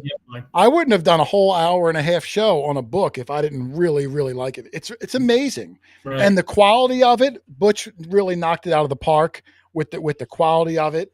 You know, in flipping through, I mean, someone asked about the Native American, just happened to open up with some. Oh, how about that? Yeah. Yeah, I just happened to open it up, but it's one of those books where, like I said, every page you're like, wow, look at that. Ooh, look, you know, like you can really geek out over it. And that's what I'm looking forward to. So once I'm done going through it, Doug, I'll let you borrow it. Well, I'm going to get my own. Even better. Since I know you won't buy me one. No, I won't buy you one. And maybe William will write you a nice salutation like me. Only if you tell him what to put in the text. No, great guy. Like I said, super knowledgeable, and what a contribution to the hobby. Can't thank him enough. Make sure you guys check it out. All the information again in the description of the show. But Doug, I'm going to wind this one up because I haven't had any dinner yet today. I was running around trying to fix that thing. Okay. I want to thank Teresa and Hot Mess Fishing, Alicia, really helping out. They really do a great job putting up information during the course of the show. They are incredible. Very much appreciated. Yeah, I do. I appreciate everything they do. They're right on top of it. So thank you for helping out. They put all the links in there. They always do a great job. And thank you for everybody. Make sure you send those emails to Buckleboy. I'm telling you, you guys want to get this book. When it sells out, you're going to kick yourselves after the holidays. You didn't get one. I have a feeling there'll be a second running. I hope so. I mean, you know, these things, like I said, the audience for that is kind of small, but it's one of those reference books where if you don't have one, you're going to really miss out because it's something you're going to keep going back to over and over. So make sure you check it out. Oh, Doug, I want to give a quick announcement too for next week's guest. This was kind of interesting, Doug. I kind of went out a little bit of a limb here because I wanted to try something different. Do you remember when we were up in Cape Cod, you found that Masonic ring, that real big Masonic ring? Yes. And I put a picture online, and literally I got thousands and thousands of likes and shares, and it went through all the different Masonic Facebook groups. I don't know what happened there. It was nuts. So I said, you know what? This is really interesting. Some of these like old secret society things. Right. So I reached out to a guy. His name is Mark Tabbert. He is the director of collections at the National George Washington Masonic Memorial Museum. He also runs a podcast called the Magi Podcast, who goes into exploring Masons and old secret society groups, the Odd Fellows, the Knights of Pythias, and the Order of the Red Men. We're going to have him come on next week, Doug. We're going to talk about these secret societies in America, how they started. Is it myth? Are there really secret things going on? Is it just misunderstood? And why is there so many crazy and cool old metal things of these that we find in the ground 150 years later? So he's going to come on, a super knowledgeable person. and we're going to be talking secret societies and the cool things that we find associated with it. So it should be a lot of fun next week. Mark Tabbert. So if you are a Freemason, you're going to want to buckle in and hold on. It should be a fun show, Doug. Okay. Whew. But otherwise, hey, I'm out of here, Doug. I'm tired and my throat's starting to hurt. So, okay, Doug, I'll give you your last thought, and I'm going to close this sucker down. No, nothing much to say that hasn't been said already. Very interesting, and I'm sure that he's going to sell a lot of books just from what he showed us this evening. So. Oh yeah, I have no doubt. It's absolutely fabulous. And it's good that we have his phone number. That I don't have his phone number. I don't. I call him through the FaceTime messenger. I wasn't inviting you to share it with everyone. No. I call him through the FaceTime messenger. Oh, okay. Listen, okay. He likes me enough, but not enough to give me his phone number. Okay. So, all right. Hey, thank you all for watching. Oh, another one too. Someone just ordered it. Yes, New England holiday present. New England Relic Recovery. Good job. Congratulations. Let me know how you like it, and let me know the first thing you find that was in the book. But we're out of here, Dougie. So, hey, thank you all for watching. Happy hunting. We'll see you next week, and we'll see you on the next one. Good night. Later.